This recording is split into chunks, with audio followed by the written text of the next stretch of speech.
Bismillahirrahmanirrahim. Assalamualaikum warahmatullahi taala wabarakatuh. Alhamdulillahi rabbil alamin. Wassalatu wassalamu ala ashrafil anbiya'i wal mursalin sayyidina Muhammadin wa ala alihi wa ashabihi wa man tabi'ahum bi ihsanin ila yaumiddin, summa amma ba'd.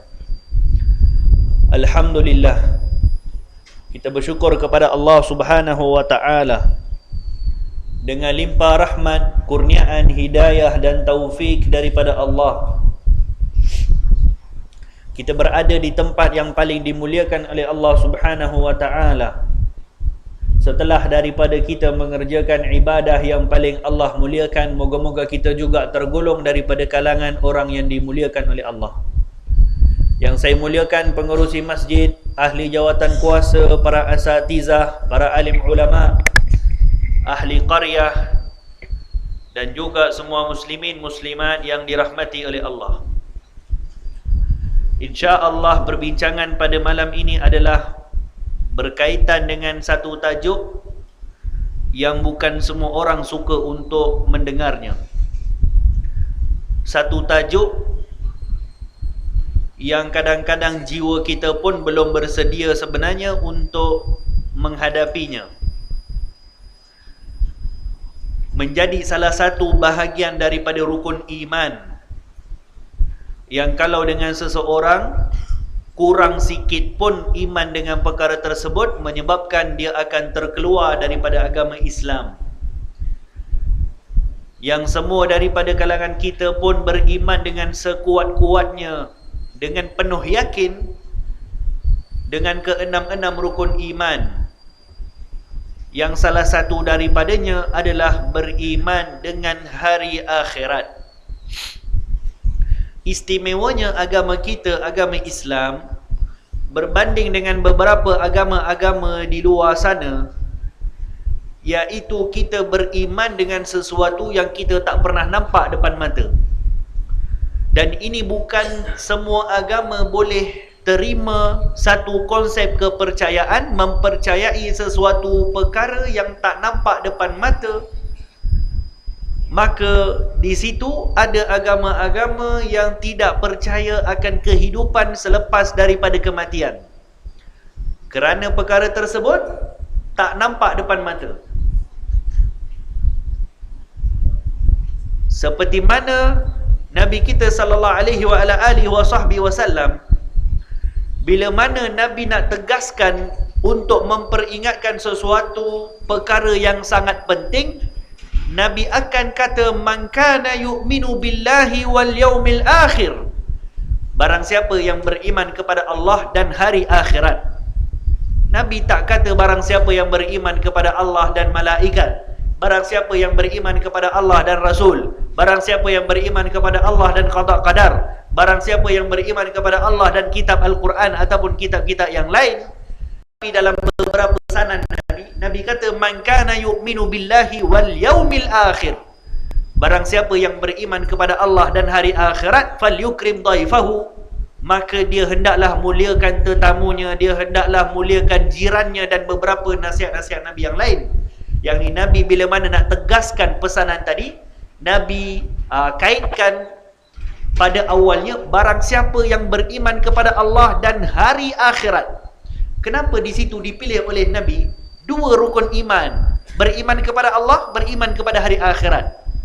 Adakah bermakna ada di situ darajat antara konsep iman? Bukan di situ bermakna ada darajat yang berlainan, tidak. Tapi oleh kerana Nabi nak bagi tahu pentingnya beriman ataupun nak bezakan antara agama Islam dengan agama yang lain, kerana di situ ada agama-agama yang mereka boleh beriman kepada Tuhan, mereka boleh percayai sistem ataupun konsep ketuhanan, tapi mereka tak boleh percaya konsep hari akhirat. Maka agama kita mengajarkan kepada kita dalam rukun iman kita, percaya kepada hari akhirat adalah bahagian daripada rukun iman. Pada awal surah Al-Baqarah, kita pun hari-hari baca, kita pun hafal 5 ayat pertama dalam surah Al-Baqarah. Allah Subhanahu wa ta'ala menyebutkan pada 5 ayat awal surah Al-Baqarah 5 sifat orang-orang yang bertakwa kepada Allah. Zalikal kitabu la raiba fi hudan lil muttaqin. Ini adalah kitab yang tidak ada keraguan padanya, hudan lil muttaqin, sebagai hidayah kepada orang-orang yang bertakwa. Siapa dia orang-orang yang bertakwa yang disebut oleh Al-Quran? Iaitu ayat yang seterusnya. Alladzina yu'minuna bil ghaib. Pertama sekali disebutkan oleh Al-Quran orang yang beriman dengan perkara pertama disebut oleh Al-Quran, sifat orang bertakwa adalah beriman dengan perkara gaib. Ya, ini bahagian daripada konsep keimanan yang ada dalam tuntutan syariat kita. Beriman dengan sesuatu benda yang kita tak pernah nampak. Tapi kenapa kita percaya, kenapa kita beriman? Sebab yang sebut adalah Rasulullah SAW. Kita beriman bahawa di situ ada satu alam yang dipanggil sebagai alam barzakh. Kita beriman dengan kematian. Kita beriman dengan golongan jin. Kita beriman dengan golongan malaikat. Kita beriman dengan syurga, dengan neraka, dengan neraca pertimbangan al-mizan, dengan titian sirat. Semuanya pun kita tak pernah nampak, tapi kita tetap beriman dengan penuh keyakinan. Sebab konsep iman kita maknanya adalah percaya bulat-bulat, tanpa persoalkan, tanpa ada sedikit keraguan di atas apa yang dibawakan oleh Nabi kita, Nabi Muhammad sallallahu alaihi wasallam. Allah sebut dalam Al-Quran, dalam awal surah Al-Baqarah, sifat orang bertakwa pertama adalah alladzina yu'minuna bil ghaib. Kemudian pada akhirnya Allah sebut wabil akhirati hum yuqinun. Dan sifat yang terakhir yang disebut wabil akhirati hum yuqinun. Dan mereka sangat yakin akan kedatangan hari akhirat. Mereka sangat yakin akan ada satu kehidupan lain selepas daripada kehidupan alam dunia, iaitu kehidupan hari akhirat. Kita di dalam melalui kehidupan, kita melalui 5 proses. Yakni 5 perpindahan yang kita hadapi, yang kita lalui semua manusia. Proses kehidupan kita yang pertama adalah kehidupan kita bila mana Allah Subhanahu wa taala meniupkan roh ketika kita berada di dalam kandungan ibu. Maka itu dipanggil kehidupan alam pertama. Kita dah hidup di kandungan ibu kita. Kemudian kita masuk kepada kehidupan yang kedua, alam yang kedua, iaitu alam dunia. Kehidupan bila mana kita dilahirkan. Kita dilahirkan berserta dengan ruh. Bermakna kita dah hidup lama dah. Walaupun di situ pada awalnya ada satu alam namanya alam ruh. Kehidupan pertama kita adalah kehidupan ketika kita berada dalam kandungan ibu. Kehidupan kedua kita, alam yang kedua yang kita lalui adalah kehidupan di dunia. Kehidupan yang ketiga adalah kehidupan di alam barzakh. Kita sentiasa diberitahu, kita diperingatkan kehidupan di alam barzakh. Bermakna bila mana kita mati, itu bukan bermakna kita ini dipadamkan daripada dairi kewujudan. Yang ni tahu apa makna dipadamkan terus? Yang ni terus terhapus. Biodatanya, datanya terus di-delete. Tak. Al-mautu, kata Imam Al-Qurtubi dalam kitabnya bagi tahu, al-mautu intiqalu min hayatid dunya ila hayatil akhirah. Maut itu maknanya apa? Perpindahan daripada kehidupan dunia pergi kepada kehidupan hari akhirat, ataupun pergi kepada kehidupan alam barzakh. Hanya kita berpindah daripada satu kehidupan pergi kepada satu kehidupan lain. Jadi macam mana kita berpindah daripada kita hidup dari dalam perut ibu pergi kepada kehidupan di alam dunia, begitulah keadaan bila mana kita mati, kita berpindah daripada alam dunia masuk kepada alam barzakh. Maka maut itu sebenarnya adalah untuk membawa kita kepada satu lagi kehidupan, iaitu kehidupan yang ketiga. Alam yang ketiga, alam barzakh. Alam yang keempat, kehidupan yang keempat adalah bila mana kita dibangkitkan semula oleh Allah Subhanahu wa taala untuk kita berhimpun di padang mahsyar. Kehidupan kita di padang mahsyar itu adalah kehidupan kali keempat. Dan yang kelima adalah alam kehidupan yang kekal abadi. Itu yang penting, itu yang sentiasa perlu kita pandang, iaitu kehidupan yang kelima itu. Alam yang kelima iaitu kehidupan kita nanti, sama ada kita masuk ke dalam syurga Allah Subhanahu wa taala ataupun wal'iyadzubillah, moga-moga Allah jauhkan hidupnya kita di dalam neraka Allah. Moga-moga Allah jauhkan kita. Al-Imam Abdullah bin Alawi Al-Haddad, dia karang satu kitab menceritakan tentang iktibar daripada umur manusia, dibahagikan kehidupan manusia kepada 5 bahagian tadi. Jadi kenapa dia sebut kehidupan pertama, kehidupan kedua, kehidupan ketiga? Supaya dengan bila mana kita dengar macam ni, kita perasan bahawa kita ada satu lagi kehidupan. Apa yang kita nakkan kebaikan, apa yang kita nakkan kesenangan ketika mana kehidupan di dunia, begitu juga kita nakkan kesenangan dan juga keselesaan bila mana kita berpindah kepada satu lagi kehidupan lain. Hanya yang memisahkan beberapa proses, iaitu yang memisahkan daripada kehidupan pertama masuk kepada kehidupan kedua, proses kelahiran. Daripada kehidupan kedua, alam yang kedua, pindah kepada alam yang ketiga, yang memisahkan adalah proses kematian. Daripada kehidupan ketiga pergi kepada kehidupan keempat, yang memisahkannya adalah proses kebangkitan. Daripada kehidupan keempat pergi kepada kehidupan yang abadi, yang memisahkannya adalah proses kita panggil proses penghisaban. Ya, ini kita ada proses kelahiran, kita ada proses kematian, kita akan lalui proses kebangkitan, proses hisab, yakni penghitungan amalan. Akhir sekali itu adalah tujuan yang sebenar daripada kita dijadikan oleh Allah Subhanahu wa ta'ala. Bahagian daripada rukun iman adalah beriman dengan hari akhirat. Dan pecahan daripada beriman dengan hari akhirat, kita beriman pertama sekali apa yang akan menyebabkan kita masuk kepada alam akhirat. Perkara pertama, perpindahan kita masuk daripada alam dunia pergi kepada alam akhirat, pertama sekali adalah kematian. Maka bila mana kita kata kita yakin, kita percaya dengan kehidupan hari akhirat, kita beriman dengan hari akhirat, pertama sekali yang perlu kita sedar dalam diri kita, bila mana aku percaya dengan hari akhirat, bermakna aku percaya pertama sekali adalah proses untuk aku masuk ke dalam hari akhirat adalah kematian, yang pasti akan aku lalui. Tak ada satu benda yang hidup kecuali pasti akan jumpa kematian. Kullu nafsin dha'iqatul maut wa innama tuwaffawna ujurakum ila akhir al-ayat. Kullu nafsin, Allah Ta'ala tak kata kullu insan, kullu haiwan, tak. Allah kata kullu nafsin, setiap benda yang hidup, setiap benda yang ada nyawa, setiap makhluk yang ada nyawa, dha'iqatul maut, pasti akan jumpa kepada kematian. Maka kalau ada orang berangan-angan supaya tak nak mati, itu adalah angan-angan yang mustahil. Kalau ada orang yang berfikir supaya tak nak mati, itu adalah satu idea, satu angan-angan kosong yang mustahil, yang takkan berlaku.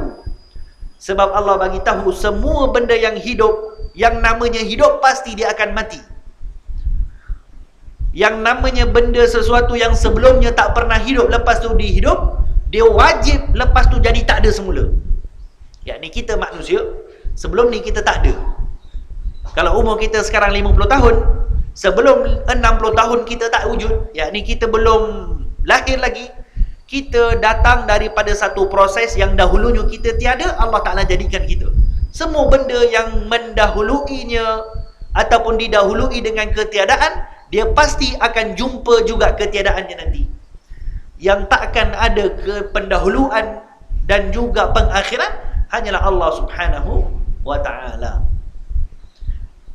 Maka kalau ada dengan seseorang bercita-cita supaya tak nak mati, itu adalah satu cita-cita yang takkan tercapai. Kalaupun dengan seseorang menginginkan supaya panjang umurnya, panjang umur tu bukan bermakna dia takkan jumpa mati. Kita semua minta kepada Allah, ya Allah, Allahumma tawil amarana, ya Allah panjangkanlah umur kami. Hari-hari kalau dengan kita berdoa, ya Allah panjangkan umur kami, bukan bermakna ketika kita doa tadi, panjangkanlah umur aku ya Allah, dengan erti ya Allah engkau jangan ataupun jangan matikan aku, tak.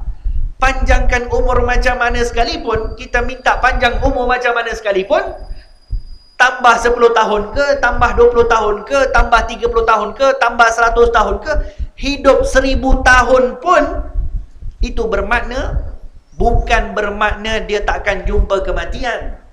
Itu bermakna dia minta panjang umur daripada Allah Subhanahu wa taala. Allah sebut dalam Al-Quran, wala tajidannahum ahrasan nasi ala hayatin wa minal ladzina asyraku yawaddu ahaduhum law yu'ammaru alfa sanah wa ma huwa bimuzahzihi minal azabi an yu'ammar.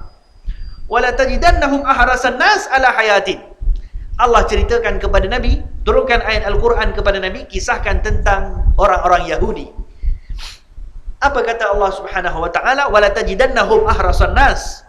Ya Rasulullah, kamu akan jumpa orang-orang yang sangat bercita-cita untuk hidup panjang ataupun hidup lama. Wala tajidannahum ahrasan nasi ala hayatin wa minal ladzina asyraku. Dan orang-orang yang mensyirikkan kepada Allah Subhanahu wa taala, yawaddu ahaduhum law yu'ammaru alfasana. Kalaupun mereka hidup 1000 tahun sekalipun, wa ma huwa bimuzahzihi minal azabi an yu'ammar. Hidupnya mereka 1000 tahun, itu tak bermakna mereka boleh terlepas daripada kematian. Kematian satu proses yang pasti tunggu kepada kita. Walaupun kita minta kepada Allah panjang umur macam mana pun, kalau Allah nak izinkan kita panjang umur, Allah akan izinkan. Kita pun boleh jadi panjang umur.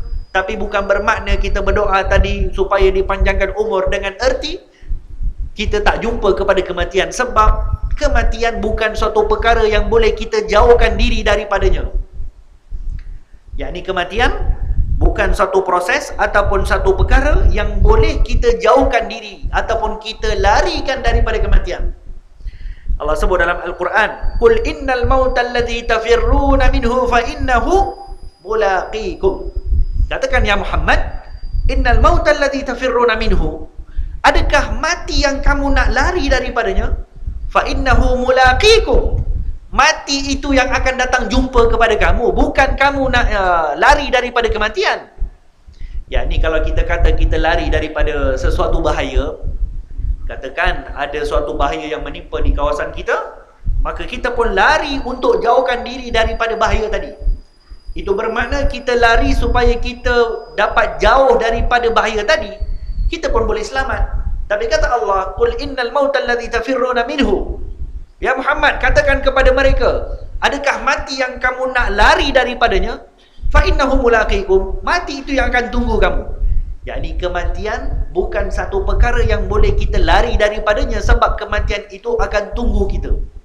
Yakni kita pergi mana pun, pasti kematian itu akan tunggu. Kematian bukan satu perkara yang boleh kita lari daripadanya. Di zaman Nabi Sulaiman alaihi salam, Nabi Sulaiman satu hari beliau dalam satu majlis, duduk dalam satu majlis, ada beberapa orang dalam majlisnya. Di tengah bercakap, ada seorang lelaki di hadapan dia. Lelaki tadi dia perhatikan ada seorang lelaki lain asyik duduk tengok dia, termenung tengok lelaki tu. Risaulah dia, apa pasal orang ni asyik tengok aku je? Lepas tu lelaki tadi pun beredar. Yang ni lelaki yang tengok kepada lelaki lagi, dia pun beredar. Maka lelaki tadi datang kepada Nabi Sulaiman, tanya, apa pasal orang tu daripada tadi tengok aku? Dia tak puas hati ke dengan aku? Kata Nabi Sulaiman, kamu tahu siapa yang duduk termenung tengok kamu? Yang ni lelaki tu tengok macam tengok benda pelik. Itu malaikat maut, malaikat Israel yang duduk tengok kamu daripada tadi. Maka kata lelaki tu, ya Nabi Sulaiman, kalau itu malaikat Israel, kau bawa aku jauh-jauh daripada sini. Yang ni bawa aku jauh-jauh. Nabi Sulaiman antara mukjizat yang Allah berikan kepada beliau, dia boleh pindahkan ataupun berpindah daripada satu tempat kepada satu tempat yang lain dengan angin.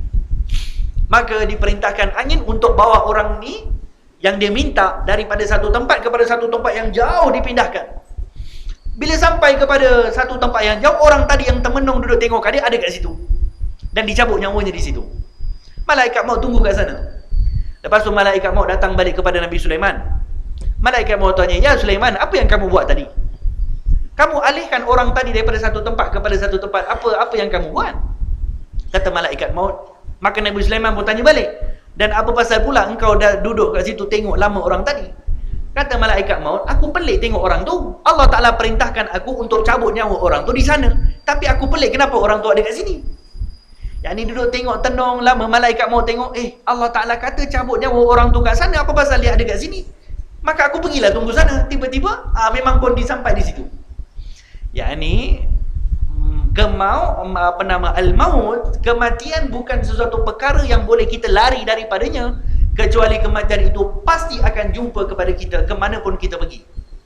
Qul innal mauta alladhi tafirruna minhu fa innahu mulaqikum. Kematian yang akan cari kepada kita, bukan kita yang akan ataupun boleh lari daripada kematian. Maka seseorang yang berfikir, yakni bukan kata nak berangan-angan lebih ataupun nak berdoa, kalaupun dia terfikir sikit pun supaya dia tak nak mati, itu adalah satu angan-angan yang mustahil. Maka orang yang cerdik, bila mana dia tahu itu adalah satu proses yang pasti akan dilalui, al-kayyis man dana nafsahu, kata Nabi. Orang yang bijak, orang yang cerdik, man dana nafsahu wa amila lima ba'dal maut.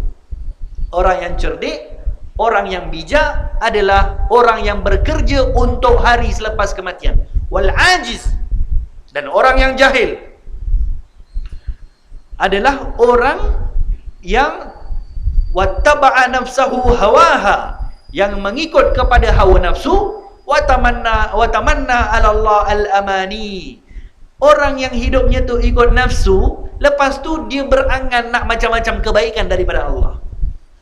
Nabi bagi tahu, orang yang bijak, orang yang cerdik adalah ketika orang yang mandana nafsahu, yang siapkan diri untuk kehidupan selepas daripada ataupun kehidupan di alam barzakh nanti, hari akhirat. Dan orang yang jahil adalah orang yang hidup dihabiskan dengan mengikut hawa nafsu, berbuat maksiat, tak buat sesuatu yang Allah suruh, tapi dia tetap mengharap kebaikan daripada Allah. Yakni solat pun malas, datang masjid pun malas, sembahyang jemaah malas, berpuasa sunat pun malas, tapi nak berangan-angan lebih nak bersama dengan Rasulullah di syurga. Datang naik masjid, nak panjat tangga masjid pun berapa kali 1 tahun, tapi bercita-cita nak Jannatul Firdaus, nak berangan-angan lebih, nak tingkat syurga yang tinggi, tapi datang masjid pun malas. Itu kata Nabi, wal ajiz, orang yang jahil adalah orang yang hidupnya penuh dengan mengikut kepada hawa nafsu, tapi nakkan kebaikan semua dia dapat daripada Allah Subhanahu wa taala. Nabi bagi tahu dalam satu hadis lain, kama tadinu tudan. Seseorang akan dapat macam mana dia usahakan. Yakni kalau usahanya, ibadahnya setakat itulah balasan yang dia akan dapat.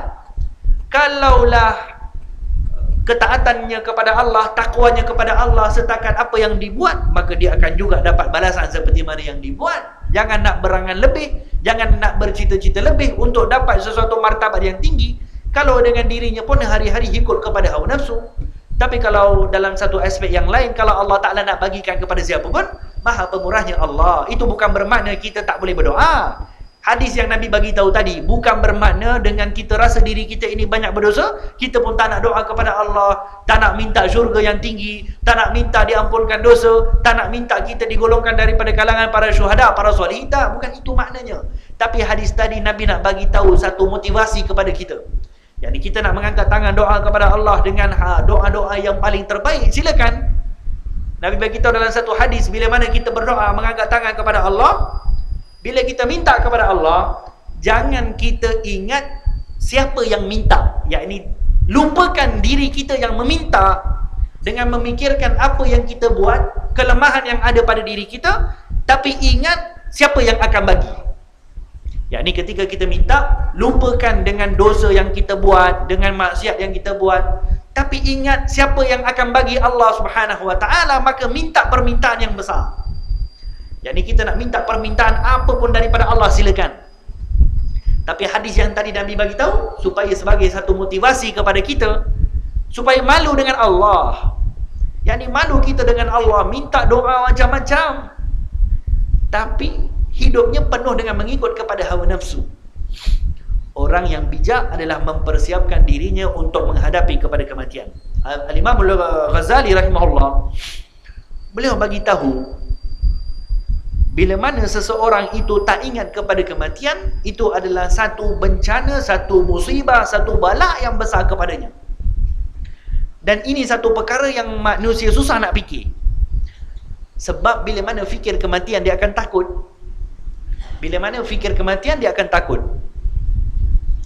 Kenapa takut? Sebab hidupnya penuh dengan kelalaian. Dia tak suka kepada kematian. Takut untuk berjumpa kepada kematian adalah kerana dia tidak bersedia untuk mati. Kenapa dia tak bersedia untuk mati? Kerana hidupnya penuh dengan menuruti hawa nafsu. Maka bila mana sebut sahaja kematian ataupun ada tanda-tanda kematian padanya pun dia dah takut. Nabi sebut dalam satu hadis, man ahabba liqa Allah ahabba Allah liqa'ahu, wa man kariha liqa Allah karaha Allah liqa'ahu.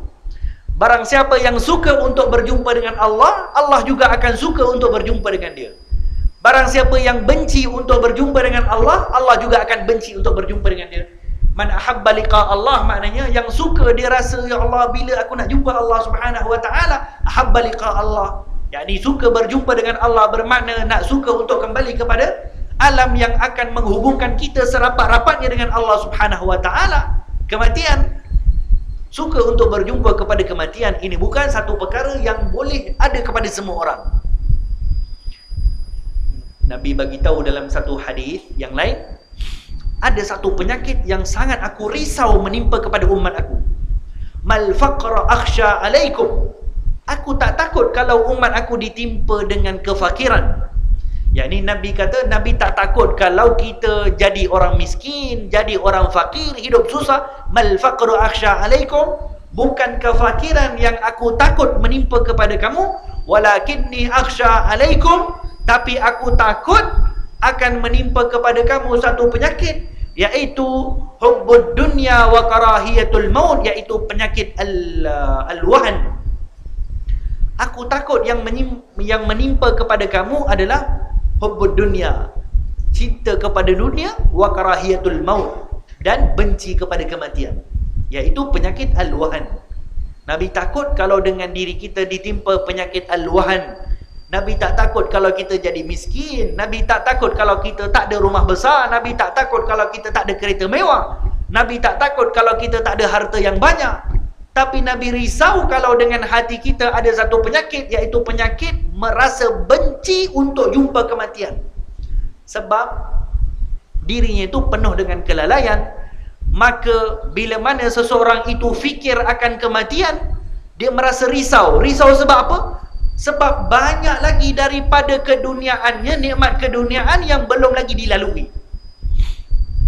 Orang yang sibuk dengan mengejar kepada harta keduniaan, dia rasa risau untuk mati sebab banyak lagi hartanya yang belum lagi dinikmat. Yakni banyak lagi hartanya yang belum lagi pun dia habiskan, belum lagi habis dia nikmati. Maka dia rasa bahawa dia tak nak mati. Hari-hari minta kepada Allah panjang umur. Panjang umur diminta bukan untuk tambahkan kebaikan, tapi minta panjang umur untuk banyak lagi menikmati kehidupan keduniaan daripada harta, daripada kekayaan, daripada mengikut hawa nafsu. Dia nampak banyak lagi perkara-perkara di dunia ini yang belum lagi aku explore.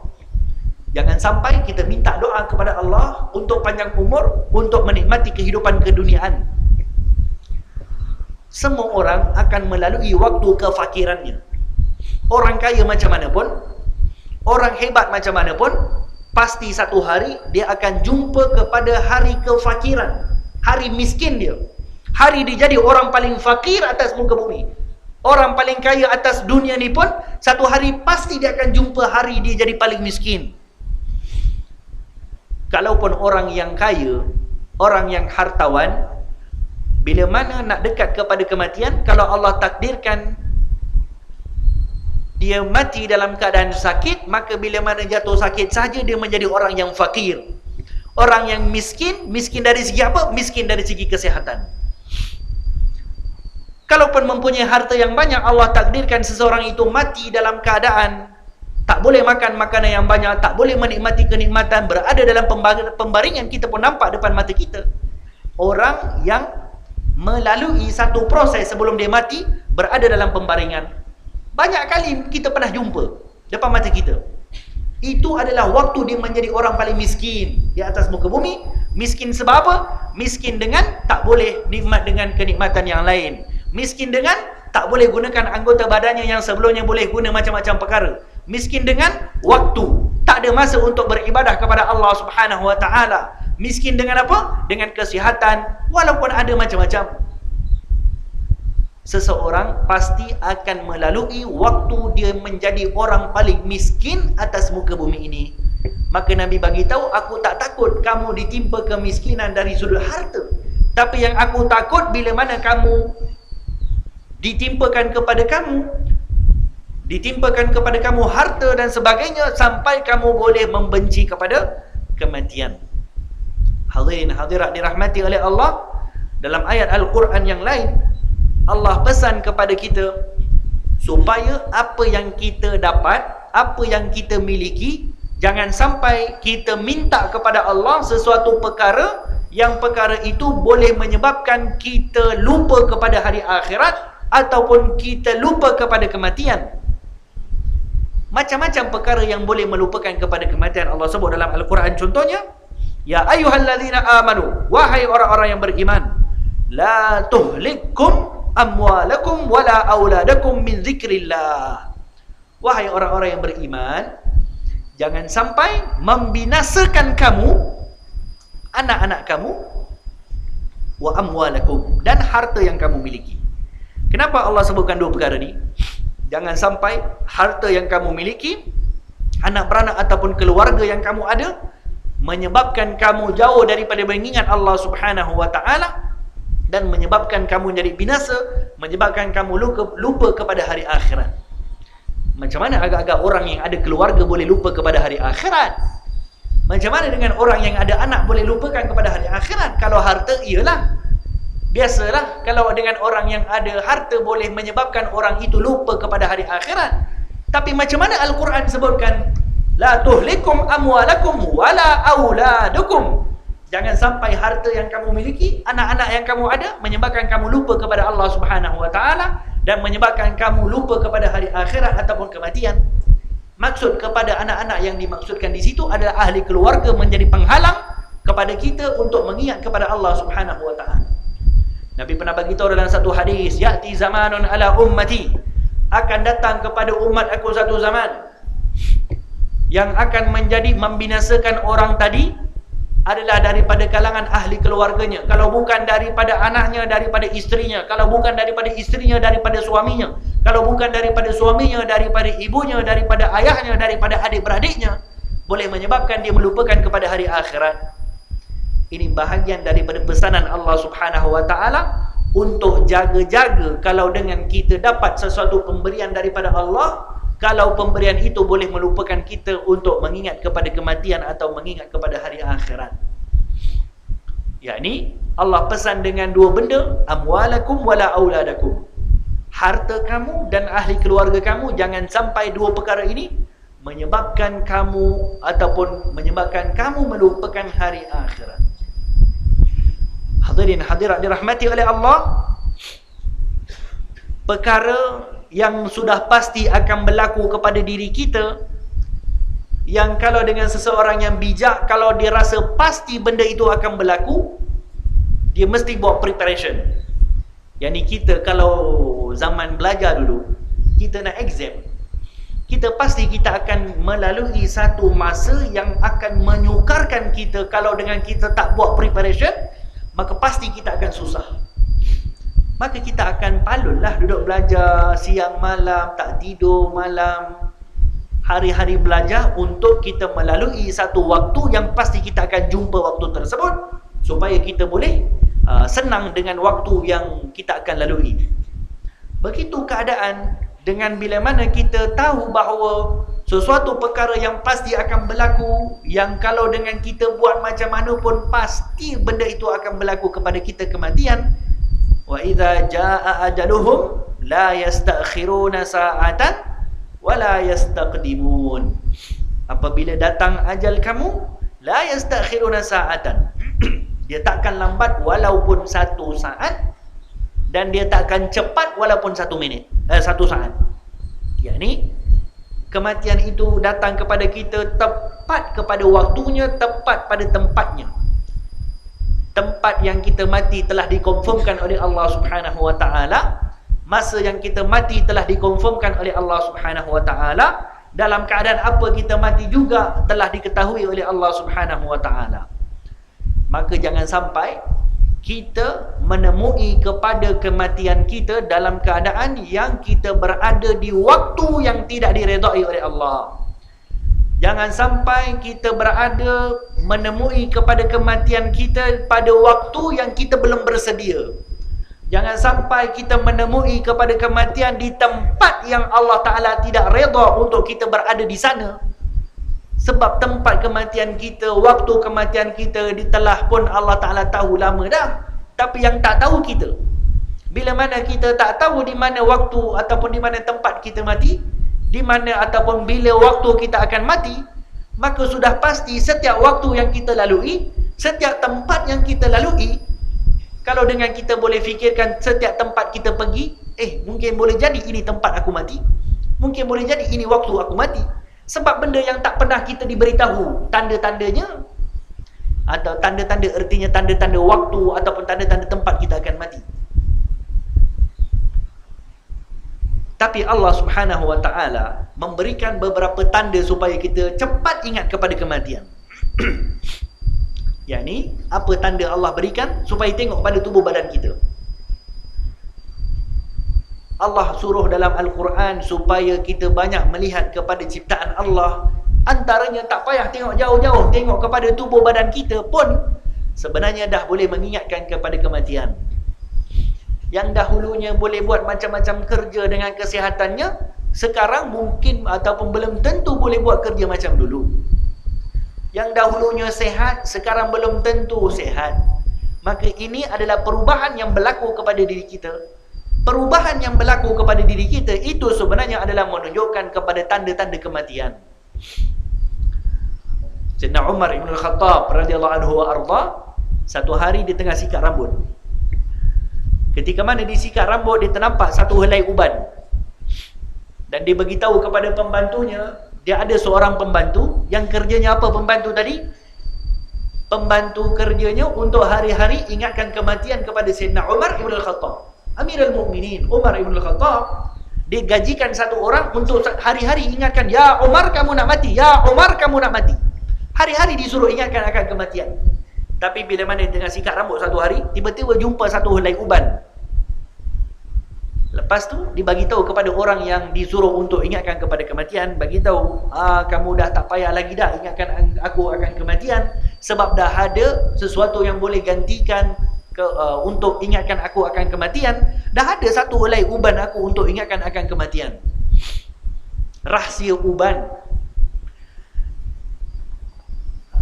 Dalam satu tafsiran Al-Quran, disebutkan dalam ayat Al-Quran,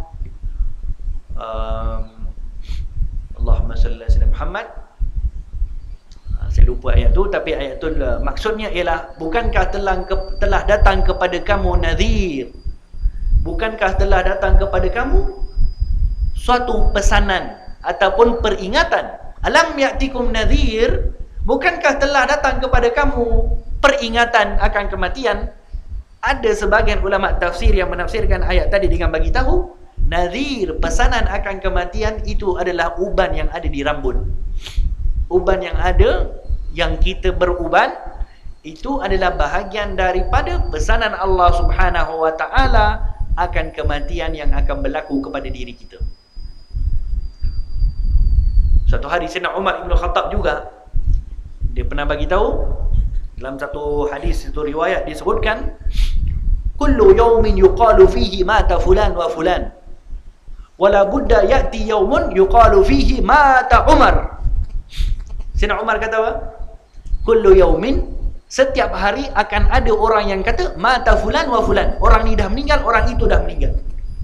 Wala budda ya'ti yawmun, dan mesti akan datang satu hari nanti orang akan kata pula mata Umar, Umar pula mati. Ya, ini satu pesanan untuk kita. Bila mana kita hari-hari dengar orang itu mati, kita kata inna lillahi wa inna ilaihi raji'un. Orang sana mati, kita kata inna lillahi wa inna ilaihi raji'un. Kita ingat juga satu hari yang orang sebut, hari ni haji itu dah mati, hari ni fulan itu dah mati, hari ni hajah itu dah mati, hari ni encik itu dah mati, hari ni datuk ni dah mati. Ingat satu hari nanti orang akan kata pula, hari ini aku dah mati. Ingat satu hari orang akan kata, kalaupun hari ini bukan turn kita yang orang akan sebut, hari ini kita ucapkan inna lillahi wa inna ilaihi raji'un kepada orang lain. Satu hari nanti kita pula yang akan diucapkan inna lillahi wa inna ilaihi raji'un. Ini orang-orang soleh pada zaman dahulu sentiasa mengingat kepada kematian. Seperti mana yang saya sebutkan, Sayyidina Umar Ibn Khattab radhiyallahu anhu wa arda. Siapa mereka? Orang-orang yang dijanjikan syurga oleh Nabi sallallahu alaihi wasallam. Orang yang dijanjikan syurga, tapi mereka punya preparation untuk menghadapi kepada kematian, walaupun mereka pun tahu kalau dengan Nabi dah janjikan syurga, pasti mereka akan dapat syurga. Mustahil kalau dengan yang menjanjikan itu adalah Rasulullah, tapi mereka tak dapat syurga. Mustahil. Sebab kalau mereka tak masuk syurga, bermakna jaminan Rasulullah itu akan jadi bohong. Mustahil jaminan Rasulullah boleh jadi bohong. Sebab jaminannya Rasulullah, perkataan yang diucapkan oleh Rasulullah adalah wahyu daripada Allah. Tapi walaupun begitu, mereka tetap nak jumpa kepada kematian. Preparation mereka kepada kematian pun sangat mantap. Sayyidina Ali karramallahu wajhah, pernah satu malam beliau buka pintu rumah pada waktu malam, tiba-tiba dijatuhkan badannya dan letakkan pipinya di atas tanah.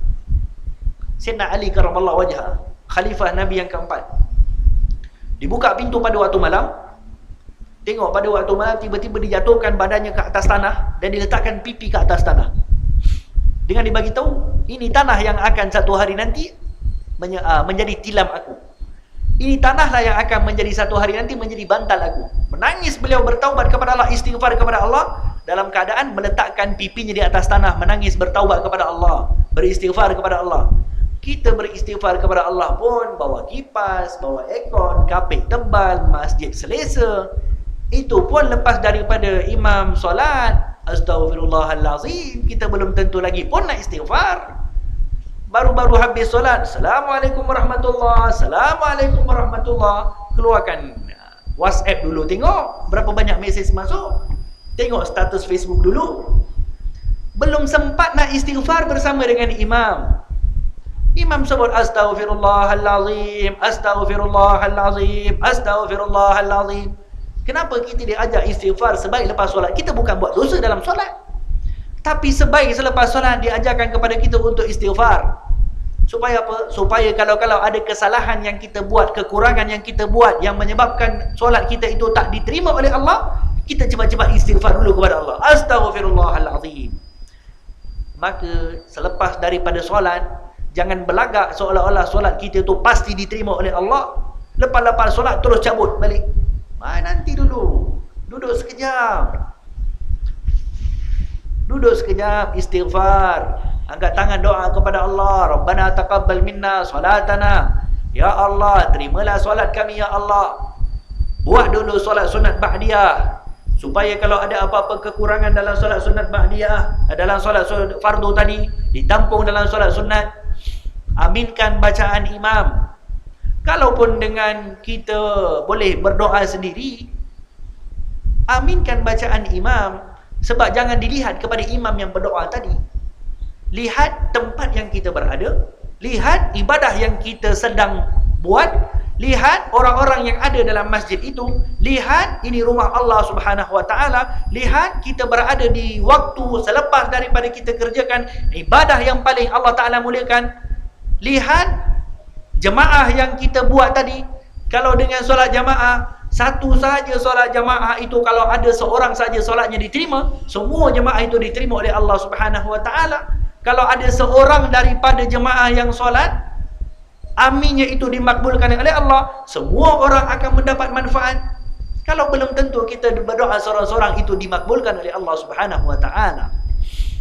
Maka kita diajar untuk istighfar selepas daripada solat, apalagi dalam perkara-perkara urusan-urusan yang lain.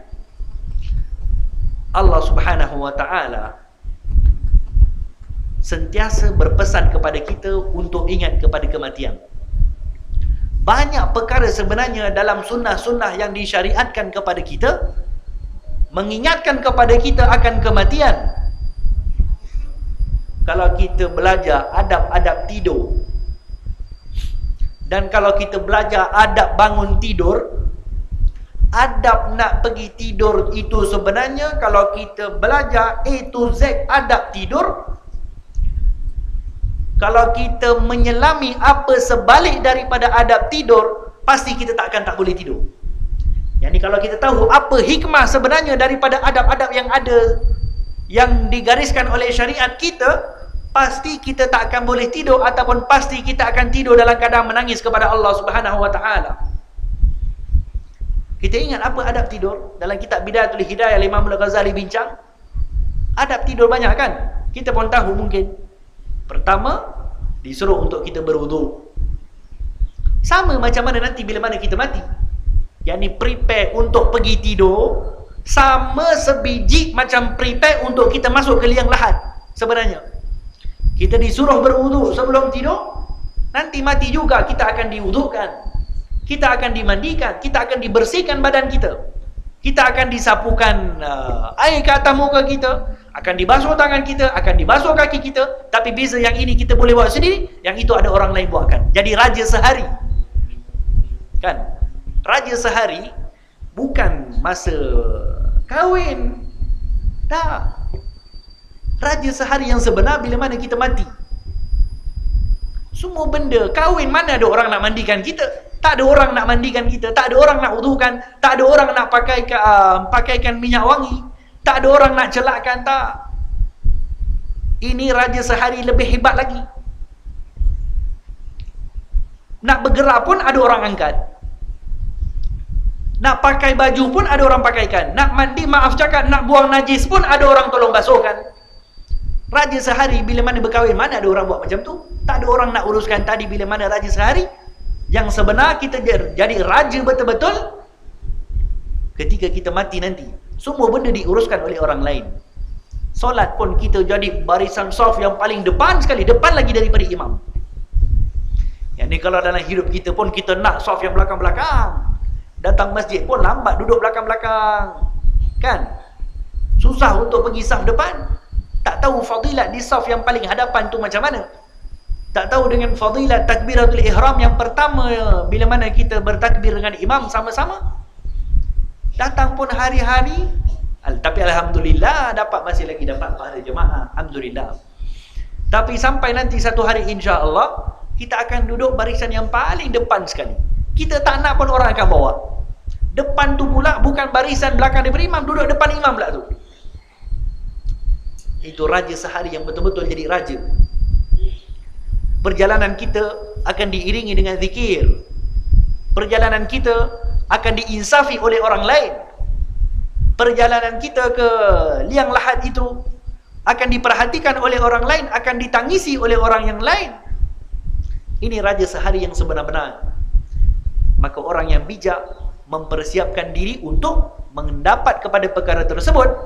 Dalam adab tidur tadi kita didahulukan dengan berwuduk. Lepas tu kita disuruh apa? Kita disuruh dengan membaca ataupun dalam keadaan kita sebelum nak pergi tidur, berwuduk, gosok gigi dulu, berwuduk, lepas tu duduk, lepas tu baca beberapa zikir, baca ayatul kursi, baca qul huwallahu ahad, qul a'udzu birabbil falaq, qul a'udzu birabbin nas, tiupkan, sapukan ke atas badan. Lepas tu kita disuruh berbaring untuk menghadap ke kiblat. Disuruh berbaring dalam adab tidur menghadap ke kiblat, baring dalam keadaan mengiring menghadap ke kiblat. Apa pasal? Sebab nak ingatkan begitulah nanti kamu akan berbaring di liang lahat. Ini sunnah dalam tidur. Hari-hari kita buat, malam ni pun kita akan buat insya-Allah. Lepas tu bila mana dah berbaring menghadap ke kiblat, sebelum daripada itu lagi, disuruh antara sunnahnya menulis wasiat. Sunnah ketika kata Imam Al-Ghazali dalam kitab Bidayatul Hidayah, sunnah bila mana sebelum kita tidur untuk tulis wasiat. Dan jangan sampai kita tertidur tanpa kita menulis wasiat.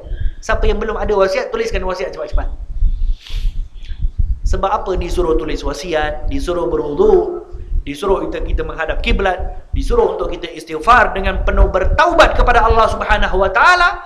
Sebelum pejamkan mata disuruh doa apa? Apa doa kita sebelum tidur? Kita doa, ya Allah lenakan aku punya tidur? Tak. Kita berdoa, ya Allah bagi aku mimpi-mimpi yang baik? Tak. Apa doa kita? Bismikallahumma ahya wa amut. Dengan nama Allah aku hidup, dengan nama Allah aku mati. Ya, ni seolah-olah prepare untuk kita nak pergi tidur, sama macam prepare kita nak mati. Sama macam prepare kita nak masuk liang lahat.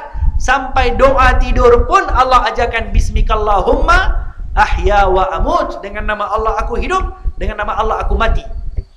Kalau macam tu adab tidur yang kita jaga, dan kita menyelami apa makna ataupun hikmah daripada adab-adab tadi, mata kita nak terpejam pun susah. Kecuali kita boleh pejam dalam keadaan kita dah rasa penuh istighfar kepada Allah Subhanahu wa taala. Seolah-olah kita rasa tak apalah, Allah kalau dalam tidurnya aku ni Allah nak matikan, matikanlah. Orang yang adab tidurnya tu dia tak jaga, maka dia susah untuk mengingat kepada kematian. Sebab tu adab tidur. Adab bangun tidur pula. Apa adab bangun tidur? Apa doa kita baca bangun tidur? Alhamdulillahilladzi ahyana ba'dama amatana wa ilaihin nusyur. Alhamdulillahilladzi ahyana. Kita memuji Allah yang telah menghidupkan kita. Ahyana ba'dama amatana, setelah daripada kita mati. Ya, tidur pun disuruh ingat mati. Bangun tidur pun disuruh sebut, lidah kita tu sebut al-maut. Sebelum tidur pun disuruh sebut al-maut. Bangun tidur pun disuruh sebut al-maut. Tapi bangun tidur tu kita bersyukur kepada Allah, sebab Allah Ta'ala dah hidupkan kita lepas daripada kita mati. An-naum akhun lil maut, kata Nabi dalam satu hadis. Tidur tu adalah saudara kepada kematian. Yang ni prepare untuk kita nak pergi tidur, sama macam prepare untuk kita masuk liang lahat. Doa bangun daripada tidur mengingatkan kepada kita, doa tadi mengingatkan kepada kita hari kita akan bangun daripada liang lahat untuk menuju ke hari akhirat. Apa maksud doa tadi?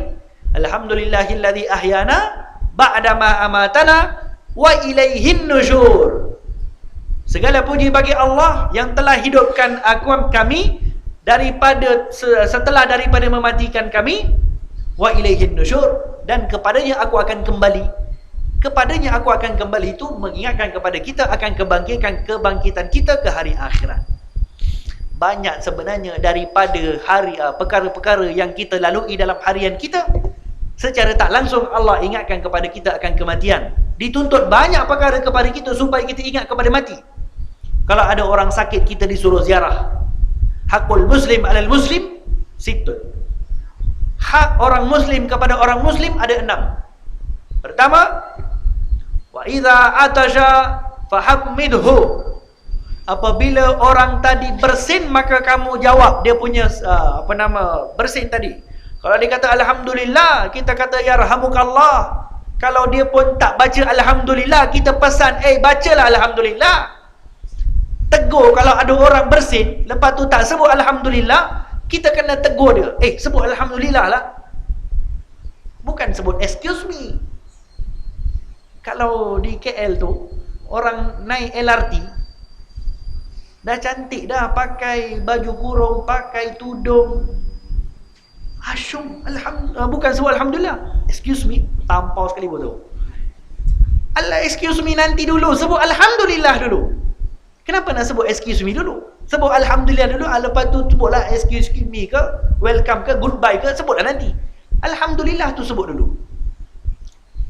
Lepas tu kalau kita dengar orang sebut alhamdulillah, yarhamukallah, moga-moga Allah rahmati kamu. Lepas tu disuruh kita pula yang bersin tadi jawab, yahdikumullah wa yuslih balakum. Kan dapat manfaat antara seorang dengan yang lain. Hak muslim yang pertama, bila mana bersin diucapkan yarhamukallah. Fa idza marid fazurhu. Apabila orang tu sakit, maka ziarah dia. Sebab apa disuruh ziarah? Sebab bila mana seorang itu sakit, kita pergi ziarah dia. ingat kepada kematian. Sakit itu sebenarnya adalah tanda kepada kematian. Kata Imam Abdullah bin Alwi al-Haddad, kalaupun kamu dapat sakit yang paling sikit pun, ingat kepada kematian, walaupun sakit sesama. Hari ni saya sesama sikit. Kalaupun sesama pun, itu sesama bukan penyakit yang kebiasaan boleh, jazakallah khair, bukan penyakit yang boleh kebiasaan boleh bawa kepada kematian. Tapi tak semestinya satu-satu penyakit, kalau penyakit tu kebiasaannya tak bawa kepada mati, confirm dia tak boleh mati. Dan tak semestinya kalau sesuatu penyakit yang biasanya akan bawa mati, itu juga mesti akan bawa mati. Tak. Orang boleh mati dengan batuk, orang boleh mati dengan sesama, orang boleh mati dengan demam. Bukan semestinya sakit-sakit yang hebat-hebat, sakit-sakit yang tenat tu yang baru ingat kepada mati. Tak. Sakit-sakit biasa pun, kata Imam Abdullah bin Al-Haddad, jadi saja perubahan kepada diri kamu daripada sakit lutut, ingat mati. Mana tahu dengan sakit lutut tadi tu boleh mati.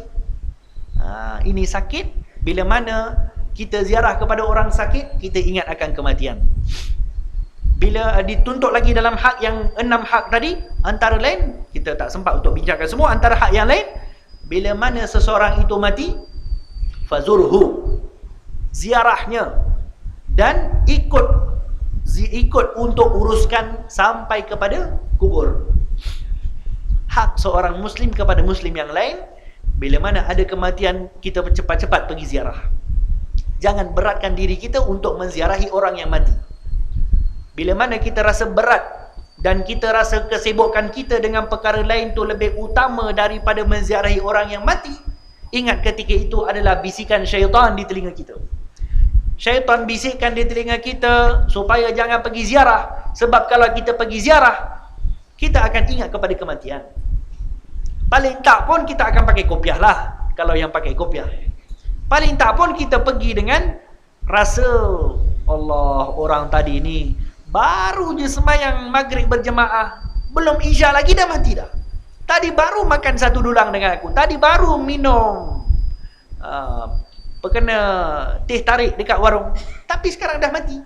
Akan timbulkan keinsafan kepada diri kita bila mana kita ziarah kepada orang yang mati. Jangan memberatkan diri untuk menziarahi orang yang mati. Fardu kifayah, walaupun hukumnya fardu kifayah, tapi jangan memberatkan diri kita untuk dekat kepada orang yang mati. Pergi ziarah dia, bacakan Yasin, bacakan surah Al-Fatihah, duduk dalam majlis tahlil, uruskan dia punya perkara-perkara seperti mandikan, seperti kafankan, solatkan. Jangan rasa berat kalau contohnya kita dalam masjid kita di imam umumkan, hari ini kita buat solat gaib untuk fulan bin fulan yang telah meninggal, kita pun habis solat cepat-cepat start motor balik. Saksikanlah ketika itu syaitan membisikkan kepada kita, jangan pergi sembahyang solat gaib tu. Sebab bila mana kita sembahyang gaib, kita akan ingat kepada kematian. Syaitan tak suka kalau dengan kita ingat kepada kematian. Sebab bila kita ingat kepada kematian, kita akan cepat-cepat bertaubat kepada Allah, kita akan istighfar kepada Allah. Maka itu adalah perkara yang akan memberatkan kepada syaitan. Biasakan diri untuk ziarah kubur. Iringi orang yang mati tadi sampai ke kubur, sampai dikebumikan, ditalkinkan, diaminkan bacaan doa dan sebagainya. Sebab itu perkara akan menyebabkan kita menginsafi diri kita. Ala inni nahaitukum an ziyaratil qubur ala fazuruha. Nabi sebutkan dalam satu hadis, dahulu aku larang kepada kamu untuk ziarah kubur, ala fazuruha, tapi sekarang aku izinkan pergi ziarah. Awal-awal dulu Nabi larang sebab awal-awal proses untuk Nabi nak bawa ajaran Islam, mereka masih lagi ada daripada kalangan mereka yang tak boleh tinggal dengan ajaran-ajaran agama-agama yang terdahulu. Lepas tu Nabi kata ala fazuruha fa innaha tudzakirukumul akhirah. Ala fazuruha, maka sekarang pergi ziarah kubur, fa innaha tudzakirukumul akhirah. Itu akan menyebabkan kamu ingat kepada hari akhirat kamu. Tapi kalau kita pergi ziarah kubur zaman kita sekarang pun kita lupa hari akhirat. Sebab kubur zaman sekarang yang pergi ziarah tu orang perempuan lebih banyak daripada orang lelaki. Orang perempuan hukum menziarahi kubur pada asalnya boleh rujuk dalam kitab Syarhul Muhadzab Al-Imam An-Nawawi, asal hukum makruh. Tapi kalau ada fitnah, hukumnya haram. Perempuan tak payah pergi ziarah kubur.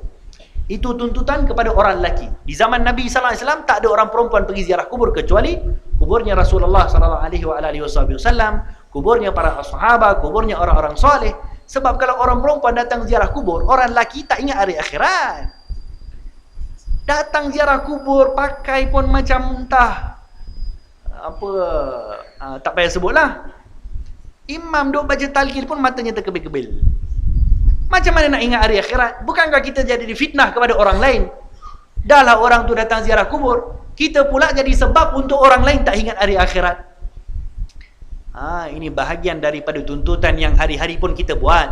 Saya yakin semua ahli qaryah kita ni, mesti masjid kita pun ada pengurusan jenazah dan sebagainya, apa kita kata, tabung khairat dan sebagainya. Kita pun sama-sama sentiasa uruskan kematian dan sebagainya.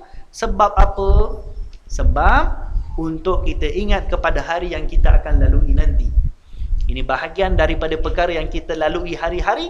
Supaya apa? Supaya kita ingat satu hari nanti kita juga akan lalu perkara yang sama.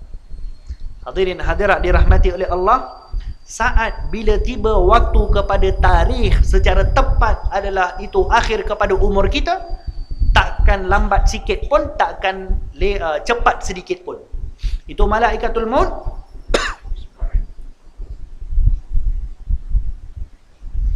malaikatul maut sentiasa bersedia untuk cabut nyawanya dengan perintah daripada Allah Subhanahu wa taala. Malaikat maut takkan minta izin daripada kita untuk cabut nyawa. Tak ada orang yang pernah malaikat maut minta izin. Ya fulan, boleh tak aku cabut nyawa engkau? Tak ada orang yang pernah diminta izin oleh malaikat maut kecuali Rasulullah sallallahu alaihi wasallam. Nabi kita Nabi Muhammad sallallahu alaihi wasallam pada hari Nabi wafat, tepat pada hari Isnin, Nabi dah nazak, malaikat Jibril datang. Ini malaikat Jibril datang kepada Rasulullah sallallahu alaihi wasallam bagi tahu, ya Rasulullah, itu malaikat maut duduk kat luar rumah kamu, segan nak masuk. Malaikat maut duduk kat luar rumah kamu, segan nak masuk. Jadi aku datang sebagai ketua kepada malaikat untuk kamu, minta kepada kamu izinkan malaikat maut masuk. Malaikat maut pun masuk. Assalamualaikum ya Rasulullah. Bagi salam dulu kepada Rasulullah sallallahu alaihi wasallam. Allah Taala beri kamu dua pilihan. Sama ada kamu nak akan dicabut nyawa kamu, ataupun aku balik begitu saja kalau kamu tak izinkan. Diberi pilihan pula kepada Nabi. Kata Jibril yang ada sama-sama dengan malaikat Israel di sisi Rasulullah, kata Jibril, ya Rasulullah, ini ditunjuk kepada malaikat ini Israel, lam yasta'zin qablaka wala ba'daka li ahadin. Ini Israel tak pernah minta izin kepada orang sebelum kamu ataupun selepas kamu. Jadi tak pernah diminta izin kepada siapa pun. Walaupun orang sebelum kamu ataupun selepas kamu, dia tak pernah minta izin kepada siapa pun. Tapi ini kali pertama aku dengar dia minta izin kepada engkau untuk cabut nyawa engkau ya Rasulullah. Yakni malaikat Israel dia takkan minta izin kepada kita nak cabut nyawa kamu, nak cabut ke tak, nak cabut ke tak. Sampai kepada tarikh tersebut pasti nyawa kita itu akan terkeluar daripada jasad. Minta izin kepada Rasulullah, maka Nabi pilih Ar-Rafiqul A'la. Aku pilih Rafiqul A'la untuk bersama dengan Allah Subhanahu wa taala. Maka diminta izin, ya Rasulullah, izinkan aku untuk cabut nyawa kamu. Dicabut nyawa Rasulullah sallallahu alaihi wasallam. Malaikat Israel mencabut nyawa dalam keadaan Jibril berada bersebelah dengan Rasulullah sallallahu alaihi wasallam.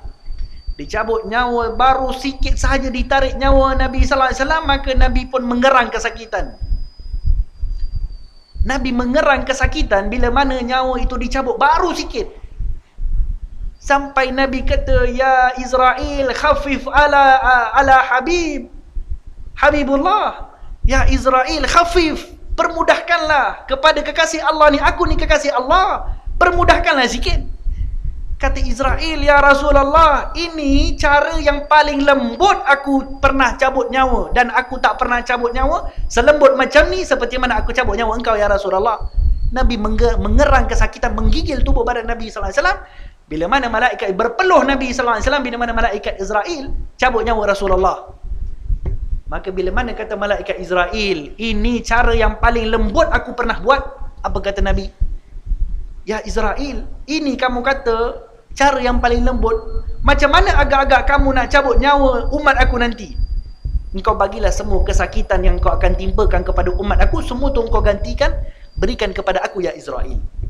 Ini sakaratul maut yang kita lalui, sakit yang kita akan lalui, itu bahagian daripada separuh daripada kesakitan itu telah ditanggung oleh Rasulullah sallallahu alaihi wasallam, supaya diberikan keringanan kepada umat, untuk supaya tak merasa sakit dengan Nabi tanggung dahulu siap-siap. Malaikat maut tak pernah minta izin sesiapa untuk datang cabut nyawa. Sampai kepada tarikhnya, sampai kepada waktunya, pasti nyawa itu akan terkeluar. Kita izinkan, kita tak izinkan, kita berdoa ke, kita apa ke, waja'at sakaratul maut bil haqqi. Dalam Al-Quran Allah bagi tahu, waja'at sakaratul maut bil haqqi. Akan datang sakaratul maut itu dengan pasti. Zalika ma kunta minhu tahid. Dan itulah sakaratul maut yang hari-hari kamu duduk lari. Itu kematian yang hari-hari kamu duduk lari, pasti akan datang kepada kamu. Pergilah lari ke mana sekalipun, kematian akan tunggu kita. Bukan kita lari daripada kematian, kematian akan tunggu kita. Ini bahagian daripada perkara yang dituntut di dalam syariat kita, untuk sentiasa mengingat kepada kematian. Al-mautu aqrabu ghaibin yuntazar. Nabi bagi tahu, kematian adalah perkara gaib yang paling dekat kepada kita. Yang ni benda gaib. Al-maut aqrabu ghaibin yuntazar. Maut adalah perkara gaib yang paling dekat dengan kita, yang sentiasa tunggu kita. Maka jangan sampai diri kita ini lalai daripada mengingat kepada kematian. Banyak perkara-perkara yang menyebabkan kita boleh ingat kepada kematian, yang syariat kita pun ajar kepada kita dengan adab-adab tadi, supaya diri kita sentiasa mengingat kepada kematian. Hadirin hadirat dirahmati oleh Allah, ada beberapa amalan-amalan yang diajarkan oleh Rasulullah sallallahu alaihi wasallam supaya kita diringankan bila mana kita sampai kepada hari tersebut. Yang pun kita telah ceritakan bahawa kematian ataupun sakaratul maut adalah suatu perkara yang paling sukar akan dilalui oleh setiap orang. Orang seperti Rasulullah juga mengalami kesukarannya. Ketika mana sampai Nabi minta kepada Israel tadi, khafif ala habibillah ya Israel, ringankanlah ini Rasulullah, kekasih Allah. Takkan dengan kekasih Allah pun kamu nak macam ni? Nabi sangkakan itu malaikat Israel cabut nyawa Nabi macam mana cabut nyawa orang lain. Bagaimana agak-agak kalau dengan waktu itu adalah waktunya kita?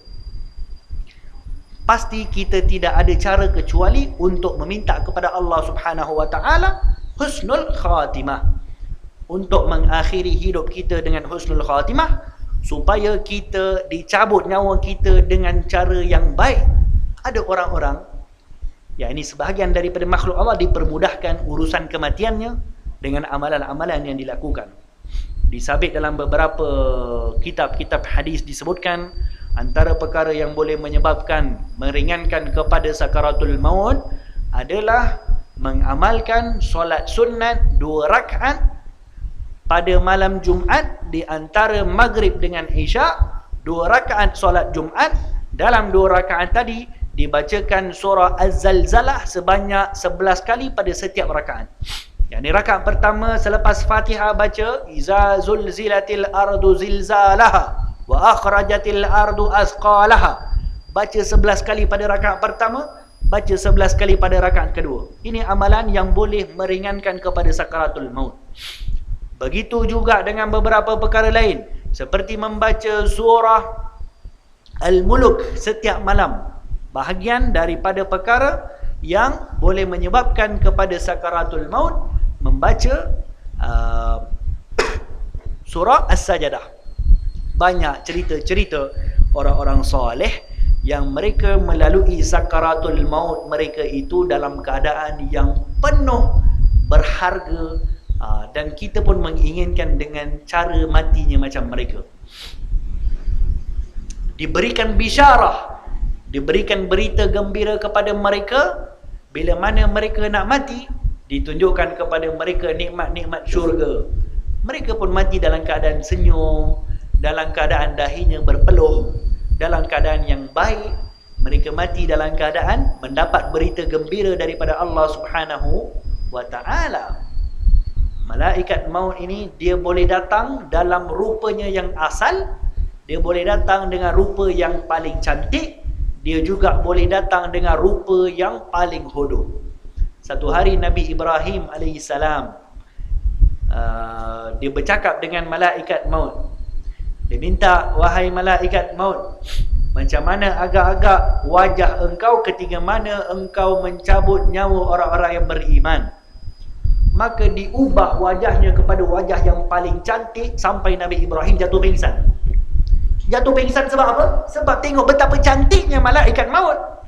Lepas tu bangun balik, kata Nabi Ibrahim, wahai malaikat, kalaupun dengan seseorang itu belum mati, memadai kepada dia tengok kecantikan engkau pun, dia boleh mati. Yakni macam mana? Sebab nak cerita betapa cantiknya malaikat maut, itu pun boleh jadikan sebagai orang boleh mati. Sebab terlalu cantik malaikat maut ketika dia datang mencabut nyawa orang-orang yang beriman kepada Allah Subhanahu wa ta'ala, ahli taqwa, ahli ibadah, orang-orang yang dekat kepada Allah. Ditanya lagi Nabi Ibrahim, ya malaikat maut, macam mana pula kalau kamu datang mencabut nyawa ahli maksiat, orang-orang kafir? Berubah wajahnya menjadi wajah yang paling ditakuti. Dalam keadaan diceritakan macam jadi hijau kehitaman wajahnya, rambut yang panjang, sampai Nabi Ibrahim pun jatuh pingsan. Kata Nabi Ibrahim lepas bangun daripada pingsan tu, dibagi tahu, wahai malaikat, kalaupun orang nak mati, kalau tak ada sebab lain untuk kematian, memadai dengan tengok wajah engkau macam ni pun dia boleh mati dah. Sebab dahsyatnya malaikat maut bila mana mendatangi kepada ahli maksiat, orang-orang yang kafir, orang-orang maksiat kepada Allah Subhanahu wa ta'ala. Kita berdoa kepada Allah, moga-moga kita diberikan husnul khatimah. Moga-moga kita dicabut nyawa kita oleh Allah Subhanahu wa ta'ala pada waktu yang penuh kita bertaubat kepada Allah. Pada waktu sudah cukup preparation kita kepada Allah untuk kembali kepada Allah Subhanahu wa ta'ala. Jangan sampai kita dicabut nyawa kita pada masa yang kita belum lagi prepare untuk berjumpa dengan kematian. Kita berdoa kepada Allah, moga-moga Allah Subhanahu wa ta'ala menjadikan kita, memberikan kepada kita husnul khatimah. Seseorang itu diukur kebaikannya orang tadi bila mana diukur adalah melihat kepada akhir hidupnya. Husnul khatimah itu bahagian daripada doa yang sentiasa Nabi ajarkan supaya kita diberikan husnul khatimah. Dan jangan sampai kita dicabut nyawa ketika mana kita berada di tempat yang tidak diredai oleh Allah. Ketika kita kerjakan sesuatu perkara yang tidak diredai oleh Allah, caranya macam mana? Caranya jangan buatlah perkara tu. Sebab kita pun tak tahu bila nyawa kita dicabut. Jangan kita berada di tempat-tempat yang tidak diredai oleh Allah. Jangan kita membuat sesuatu perkara yang tidak diredai oleh Allah. Risaukan kalau itu waktu akan datang kematian kepada kita.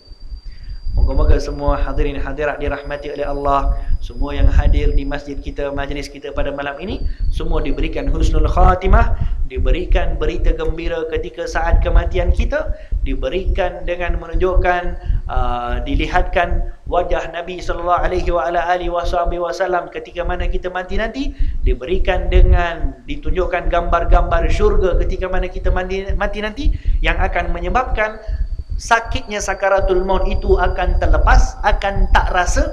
Bila mana kita diperlihatkan dengan nikmat syurga, sakaratul maut itu pun tak rasa. Moga-moga Allah berikan kepada kita nikmat seperti itu, dan kepada semua orang-orang Islam, kepada semua ahli keluarga kita yang tak sempat datang ke majlis kita malam ini, yang ada niat untuk datang tapi tak jadi datang, kepada ahli jawatan kuasa masjid, moga-moga Allah berkati, kepada pengurusi, kepada semua ahli qaryah ni, moga-moga qaryah ini diberikan taufik oleh Allah untuk menghidupkan syiar Islam, suatu suasana Islam, satu suasana ilmu, supaya kita menjadi orang-orang yang akan menjadi satu cermin kepada agama kita yang murni, agama kita yang sangat istimewa, agama Islam. Allahumma inna na'udzubika min ilmin la yanfa' wa na'udzubika min qalbin la yakhsha' wa na'udzubika min du'ain la yustajab wa na'udzubika min amalin la yuqbal birahmatika ya arhamar rahimin. Allahumma arzuqna husnal khatimah wa na'udzubika min su'il khatimah birahmatika ya arhamar rahimin. Allahumma ja'alna min ibadika salihin wa min ibadika al-muttaqin warhamna warham mautana birahmatika ya arhamar rahimin. Allahumma arzuqna syafa'ata habibana Mustafa Muhammadin sallallahu alaihi wasallam indal mauti wa indal barzakh wa indal mahsyar wa indal mizan wa indal sirat birahmatika ya arhamar rahimin. Rabbana taqabbal minna du'ana innaka antas samiul alim wa tub alaina innaka antat tawwabur rahim. Amin birahmatika ya arhamar rahimin. Wa sallallahu wasallam ala khairi khalqi sayyidina Muhammadin wa ala alihi wa sahbihi wasallam. Walhamdulillahi rabbil alamin. Taqabbalallahu minna wa minkum. Mohon maaf di atas kekurangan terkasar bahasa. Mohon juga doakan kepada saya diampunkan dosa, diberikan ilmu yang bermanfaat dengan barakah daripada orang-orang soleh yang ada di masjid kita. Hadza billahi taufiq wal hidayah. Wassalamualaikum warahmatullahi taala wabarakatuh.